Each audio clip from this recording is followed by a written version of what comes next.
तो डॉक्टर शाह, मेरा पहला सवाल ये होगा कि जब हम कहते हैं कि आईआईटी के छात्र देश का सबसे प्रतिष्ठित संस्थान, और आईआईटी में पहुंचना ही अपने आप में एक बहुत बड़ी बात होती है, बहुत मेहनत लगती है, एक लेवल का इंटेलेक्ट और इंटेलिजेंस चाहिए, तो क्या एक बच्चा जो अपने बाकी पीयर से बहुत इंटेलिजेंट समझा जाएगा, अगर वो आईआईटी में पहुंचा है और वहां जाके उसके साथ ऐसी दुखद घटना घटे, तो मैं क्या मानूं कि इंटेलिजेंस और मेंटल इंटेलिजेंस, या कहूं कि मेंटल पावर, दोनों में डिफरेंस है? एक व्यक्ति बहुत इंटेलिजेंट है लेकिन जरूरी नहीं कि वो मानसिक रूप से बहुत मजबूत हो। तो देखिए विपिन जी, ये सवाल का अगर मैं जवाब दूं तो दर्शकों को ये जानना जरूरी है कि जो हमारी बुद्धि है वो पूरी तरह से डेवलप होने में 25 साल लगते हैं। तो जो ब्रेन का डेवलपमेंट है वो गर्भ अवस्था में 3 हफ्ते पे चालू होता है, पर वो पूरा तब होता है जब हमारी आयु 25 साल की होती है। तो इंटेलिजेंस की अगर बात करेंगे तो पूरी तरह से इनकी जो क्षमता है ब्रेन की वो पूरी नहीं होती है, यानी कि हर एंगल से वो एक एडल्ट की तरह नहीं काम करती है। खास करके जो हमारे दिमाग का आगे का हिस्सा है जिसे हम फ्रंटल कॉर्टेक्स बोलते हैं, ये हिस्सा पूरी तरह से मैच्योर होने में तकरीबन आयु 25 साल के आसपास होती है। और जो छात्र आईआईटी में एडमिशन लेते हैं उनकी उम्र तकरीबन 18 की होती है। बाकी सब ब्रेन के हिस्से एडल्ट की तरह डेवलप हो गए रहते हैं। और ये जो आगे का हिस्सा है ये हमारा मूड, मोटिवेशन और हमारे ऊपर खुद का संयम यानी कंट्रोल रखना, ये काम करता है। तो अगर कोई भी परिस्थिति में अगर छात्र को कोई मानसिक बीमारी हो या कोई चुनौतियों का सामना करना पड़े, तो क्योंकि ये जो हमारा आगे का हिस्सा है पूरी तरह से डेवलप नहीं हुआ रहता है, तो इसकी वजह से वो जल्दबाजी या फिर आगे चल के इम्पल्सिव एक्ट्स कर सकते हैं, जैसे कि सुसाइड अटेम्प्ट करना। विपिन जी, आपने अच्छी तरह से एक्सप्लेन किया कि किस तरीके से माइंड का डेवलपमेंट होता है उम्र के साथ, और इंटेलिजेंस एक अलग चीज़ है, और टेक्निकली माइंड में वो मेंटल स्ट्रेंथ आना एक अलग बात है। इससे काफ़ी चीज़ें खुल के आएंगी। डॉक्टर सिड वॉरियर भी जुड़ गए हमारे साथ। डॉक्टर सिड, तो अगर मैं ये कहूँ कि जो ब्रेन है आपकी, ख़ास तौर पे यंग एडल्ट्स की ब्रेन जो 22-23 साल के हैं या 18 साल, जैसे तो जब एडमिशन हो रहा है तो 18 से 20-21 साल के होंगे, पढ़ते पढ़ते 1-2 साल भी निकल गए तो बहुत हुआ तो 21-22 या 23 साल की उम्र।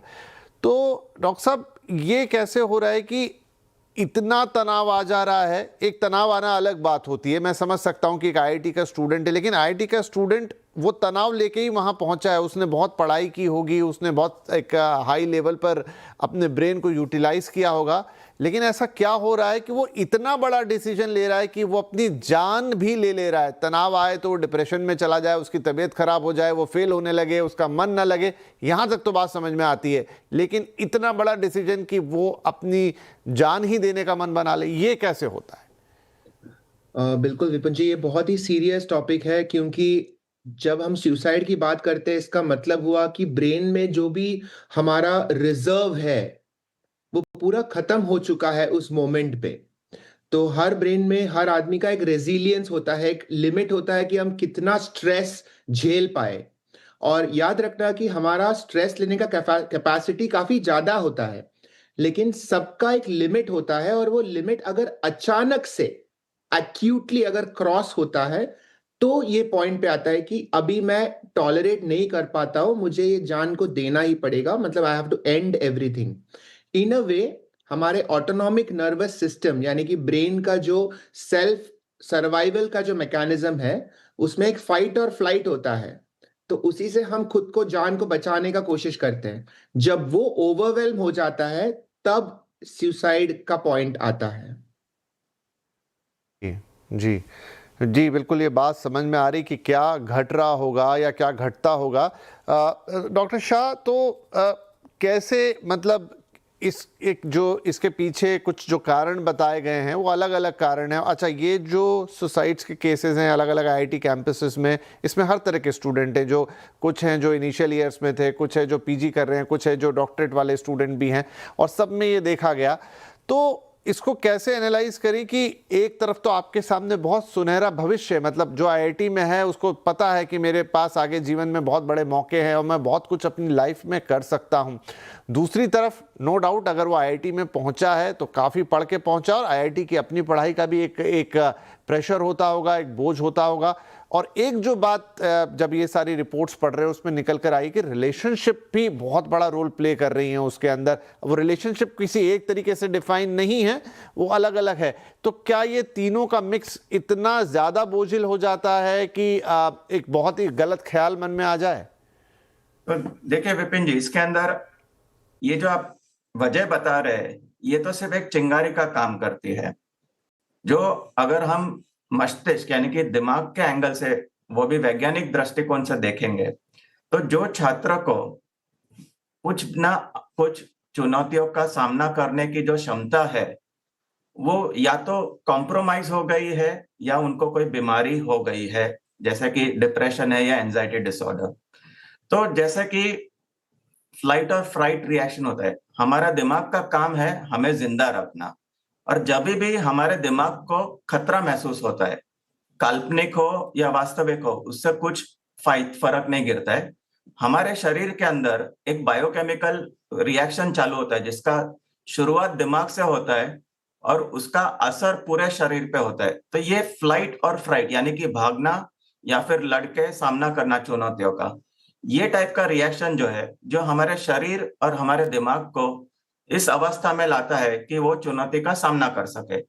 चंद मिनटों के लिए ये जो रिएक्शन होता है हमें ताकत देता है और हमारा शरीर के मुकाबला करने की क्षमता बढ़ाता है। पर अगर ये लगातार चालू रहे, दिन ब दिन, हफ्ता पर हफ्ता, महीना भर महीना या सालों तक चालू रहे, तो एक अवस्था आती है कि जब वो शरीर और दिमाग थक जाता है और फिर पूरी तरह से उसकी क्षमता खत्म हो जाती है। और ये जो हम सुसाइड यानी कि आत्महत्या की जो सोच है या प्रयास है या सक्सेसफुल सुसाइड है, तो ये एक एक्सट्रीम फ्लाइट रिएक्शन माना जा सकता है। यानी कि दिमाग इतनी हद तक फ्लाइट का सोचता है कि खुद का एग्जिस्टेंस ही मिटा देना, तो फिर वो खतरे से कोई डेंजर ही ना हो। तो ये पूरा बायोलॉजिकल बेसिस है। वजह कुछ भी हो सकती है, छोटी से छोटी चीज भी हो सकती है, पर जब ये ब्रेन कॉम्प्रोमाइज हो गया है तो वो सामना करने की क्षमता नहीं रखता है विपिन जी। डॉक्टर वॉरियर, ये सारे जो केसेस इनमें एक बात कॉमन है कि ये सब के सब कैंपस के अंदर घटे हैं। मतलब क्या उस समय, क्या अगर हम असेस करना चाहें कि क्या उस समय सबसे ज़्यादा प्रेशर होता है या उस समय सबसे ज़्यादा अकेलापन होता है, वो थॉट वहीं क्यों प्रिवेल किया? वो थॉट उसके बाहर कहीं आप घर गए हैं, कहीं और गए हैं, वहाँ क्यों नहीं प्रिवेल किया? कैंपस में ये घटना क्यों घटी? विपिन जी, ये बहुत इंपॉर्टेंट पॉइंट है क्योंकि ये जो सुसाइड है वो आइसोलेशन में होता है। यानी कि वो एक अचानक से नहीं हुआ, उसके सराउंडिंग में जो एक एनवायरनमेंट है, ये भी बहुत एक इम्पॉर्टेंट रोल प्ले करता है। तो अगर आप रिस्क फैक्टर्स ऑफ सुसाइड देखेंगे तो एक बड़ा पॉइंट है कि सोशल आइसोलेशन। यानी अगर समझो कोई स्टूडेंट है, अकेला बैठा है, 1 साल से रोज अपने आप रूम में पढ़ रहा है, एक लेवल के बाद एक सोशल आइसोलेशन आ जाता है, specially in a competitive environment. दूसरी बात है, if there are others who have attempted suicide around you, तो वेरी आयरॉनिकली जहां पे जिस एनवायरनमेंट में सुसाइड हो रहा है वहां पे और सुसाइड होने का चांसेस है, क्योंकि अब ये थॉट स्टूडेंट के दिमाग में आ गया है। तो association of other family members और friends who have attempted suicide is a risk factor for suicide. तीसरा है साइकोलॉजिकल स्ट्रेस, जो कि सबको पता है कि competitive exam like IIT exam हो या एंट्रेंस मेडिकल एंट्रेंस एग्जाम्स हो, साइकोलॉजिकल स्ट्रेस और कंपटीशन तो बहुत हाई होता है। And a fourth point is insomnia, यानी कि नींद कम होना। So these are risk factors and all of these factors are present in a campus full of students जो कॉम्पिटिटिव एग्जाम के लिए पढ़ाई कर रहे हैं। तो ये सब पॉइंट्स हमें याद रखना है when we are talking about risk factors for suicide.